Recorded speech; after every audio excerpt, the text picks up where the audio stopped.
Shalom amigos, les habla Sergio Bacari del canal Un Bacari suelto en Israel, otra vez con ustedes, otra vez con la Biblia, otra vez en busca de capítulos dentro de la misma, desde el mismo lugar de los hechos. Antes de comenzar el paseo de hoy, quiero agradecerle a todos los miembros del canal, todos aquellos que están ayudando a este proyecto económicamente, poniendo la mano en el bolsillo y colaborando para que miles, incluso millones de personas puedan disfrutar de todos estos paseos. Quiero darle la bienvenida a los próximos en hacerse miembros, como se hace muy fácil, donde dice unirte, aquí abajo del video, tienen que entrar y seguir las indicaciones. Estoy en un lugar identificado como la ciudad bíblica Anatot. Anatot es una ciudad que estaba en los territorios de los descendientes de Binyamin, de Benjamín, y en este lugar nació y vivió el profeta Irmiau, Jeremías, como lo conocen ustedes. Anatot deriva del nombre Anat, que era una de las diosas, o la diosa de la guerra de los cananeos. Y cuando Yehoshua bin Nun, Josué, conquistó este lugar, le dejó el nombre que ya tenía y así está nombrado en la Biblia, Anatot. El paseo de hoy va a ser tras el sucesor del rey David. Si bien todos sabemos que fue su hijo Shlomo, Salomón, lo que no todos saben es cómo fue todo ese proceso y que no fue para nada fácil. Este lugar también está involucrado y por eso quiero hacer ese relato especialmente desde aquí.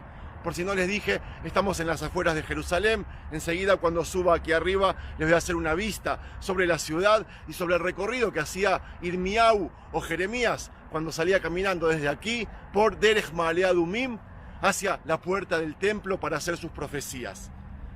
Empecemos. Amigos, desde ya les digo que hoy veremos puras ruinas. Como muchos rincones de esta zona, lo que vale es la historia, saber lo que pasó, y no siempre podemos ver cosas concretas. Espero poder transmitirles lo que quiero y que me acompañen hasta el final del relato. Muy cerca de aquí está Jerusalén, como les dije, y allí estaba el palacio del segundo rey llamado David ben Ishai. Una de las cuestiones que más problemas le ocasionó a este rey fue la sucesión. Les recuerdo, amigos, que casi siempre hubo división en el pueblo de Israel. Por un lado estaban los del norte llamados Israel y por otro los del sur más identificados con los descendientes de Yehudá. David, si bien logró unir a todos y se transformó en el rey de un reino unido, jamás se olvidó de la casa de Shaul, que siempre estaban a la expectativa. En sus tiempos como rey, era fácil que surgieran corrientes nacionalistas de entre los hijos de Israel que reclamaran un rey de ellos. Bajo uno u otro pretexto, David se las arregló para ejecutar a todos los descendientes de la casa de Shaul que pudieran reclamar un derecho de sucesión. Solo quedaba un hijo lisiado, incapacitado para reinar, por lo que David lo acogió en su casa como muestra de buena voluntad hacia la casa de Saúl. Pero en realidad a David más problemas le ocasionaron sus propios hijos.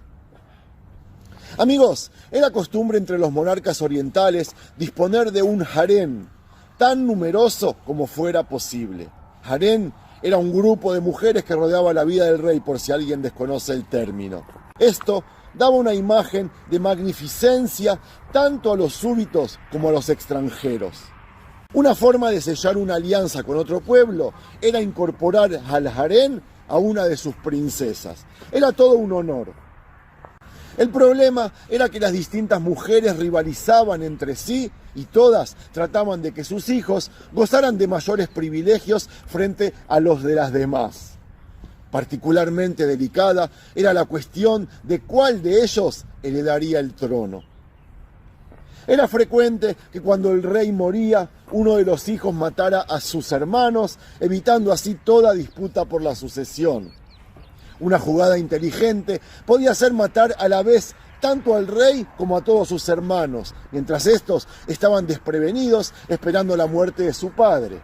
La monarquía de Israel era joven, pero cayó en todos estos tópicos. Vayas Avshalom כדבר הזה לכל ישראל אשר יבואו למשפט אל המלך. Veiganeb Absalom et Evan Shei Israel.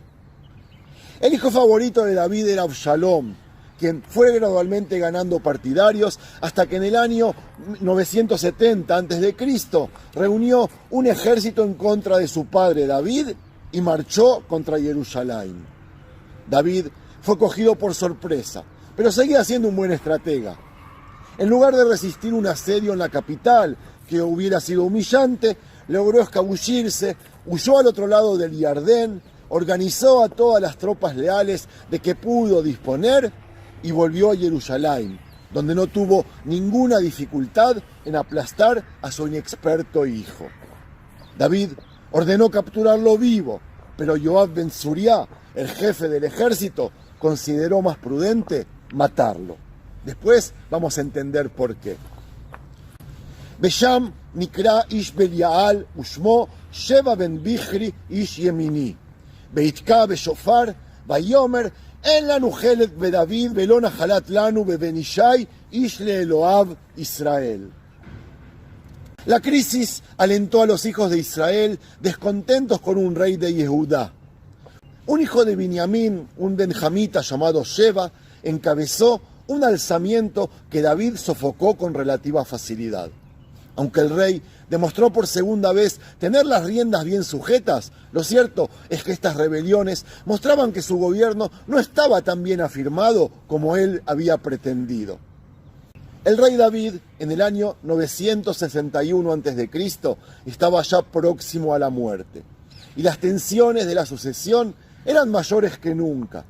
Al parecer, David había designado como heredero a Adoniahu, su hijo mayor, tras la muerte de Absalom. Adoniahu contaba con el apoyo de Joab y con Abimelech, el Cohen o el sacerdote. Sin embargo, la esposa favorita de David era Bathsheba, la cual gozaba de cierta influencia necesaria para intrigar en favor de su hijo, que se llamaba Shlomo.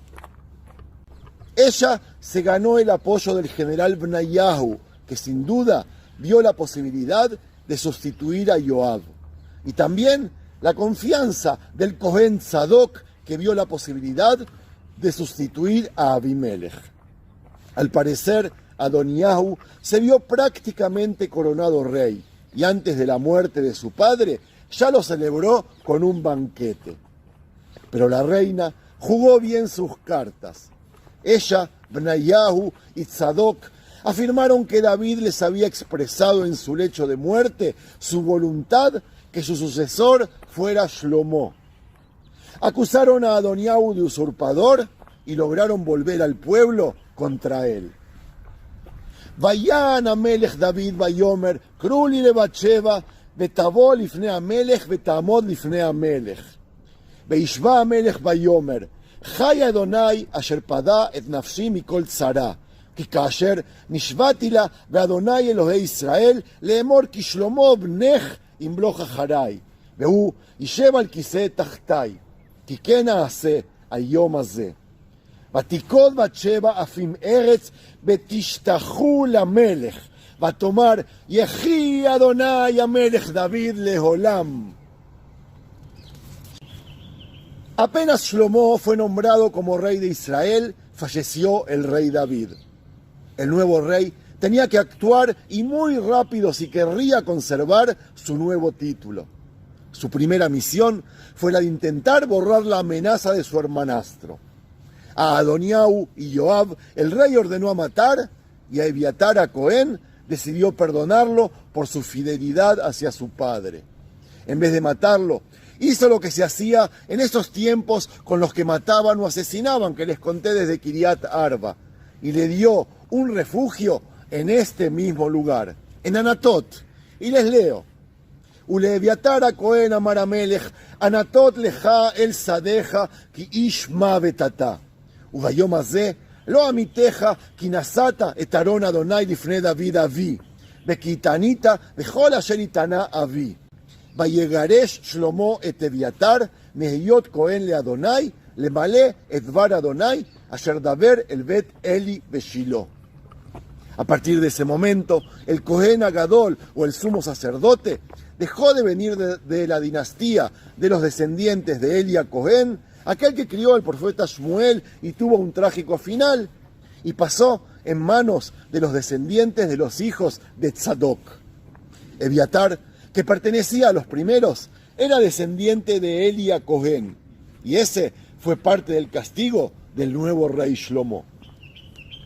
Ebiatar construyó aquí en Anatot su casa y vivió hasta dejar este mundo.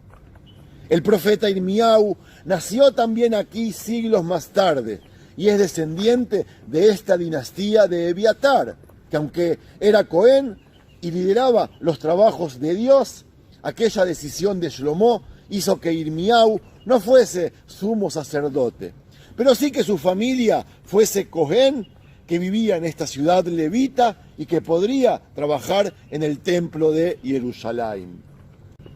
Amigos, y ya que me quedó tiempo, quiero hablar un poco sobre este profeta Irmiau. Irmiau servía en un momento de gran reforma espiritual y nacional inaugurada por el profeta Yoshiau, que les relaté alguna vez. Y durante algunos años después del fracaso de esa reforma, cuando Yehudá, el reino de Yehudá, cayó ante Babilonia y los líderes fueron exiliados. El propio Irmiau permaneció en Jerusalén hasta ser exiliado a Egipto antes de su muerte. Concretamente, podemos apreciar a Irmiau según el judaísmo por tres temas que emergen en el libro de la Biblia que se le atribuye: la condición espiritual de la persona, la llamada al arrepentimiento y el costo del ministerio profético. Los hermanos cristianos agregarían, según mi opinión, los paralelos entre su ministerio y el de Yeshua, el Mesías. La mayoría de los profetas dirigían sus oráculos a grupos de personas: la clase política dirigente, los Kohanim, los sacerdotes, los ricos o la nación en general. Sin embargo, Irmiau incluyó una preocupación evidente por la condición individual de la persona. A través de él, Dios prometió permanecer con Israel si, entre comillas, cada uno de ustedes, decía él, trata con justicia con vecinos, extranjeros, huérfanos y viudas. El individuo no se puede ocultar bajo las faldas de la comunidad, esperando que las actitudes y conductas personales pasen desapercibidas, según este profeta. Se encuentra un tema acompañante en la llamada al arrepentimiento de este profeta, particularmente en el uso del término hebreo shuv, que significa regresar o arrepentirse. Irmiau recogió el deseo de Dios de una nueva alianza escrita en los corazones del pueblo de Dios. Con una renovada relación que se caracteriza por la misericordia y el perdón, Israel no solo regresaría a Jerusalén después del exilio, sino que estaría regresando a Dios. Irmiau, como muchos otros profetas antes y después de él, sabía que hablar en nombre de Dios era un trabajo ingrato. La misericordia y el perdón eran posibles solamente cuando se reconocía el pecado y la rebelión. Afligir a los que se sentían cómodos era una tarea peligrosa. No es de extrañar que cuando son llamados al ministerio profético, muchos tratan de excusarse y no ir. Estos diálogos entre Irmiau y Dios permiten entrar en la duda y la confusión. Los sentimientos de indignidad y debilidad y la total soledad de ser llamado por Dios a cosas difíciles. Y sin embargo, a través de todo eso, Irmiau fue muy fiel. Estaba convencido de la presencia constante de Dios. Por último, amigos, en la persona de Irmiau encontramos a una persona que prefigura quizás la misión y el ministerio de Yeshua, de Cristo. Ambos descubrieron que un profeta no era bienvenido en su propia tierra, que serían comunes las conspiraciones contra ellos y que incluso frente al deseo de Dios de salvar, la gente a menudo daría la espalda a un mensaje de liberación o de redención. En la persona de este profeta encontramos la integridad y la vulnerabilidad que se requiere a todos los que buscan hacer la voluntad de Dios. Y en el mensaje de Jeremías encontramos al Dios que voluntariamente camina incluso a través de la destrucción de los sueños nacionales para formar un pueblo que le pertenece a Dios. Listo, amigos, espero que hayan disfrutado del lugar y del relato. Me despido hasta el próximo paseo. Con la Torá será el próximo sábado y con la Biblia el próximo domingo. Shalom. Shalom, soy Nitza Aragón, te saludo desde Nicaragua. Si te ha gustado el video, déjanos un like.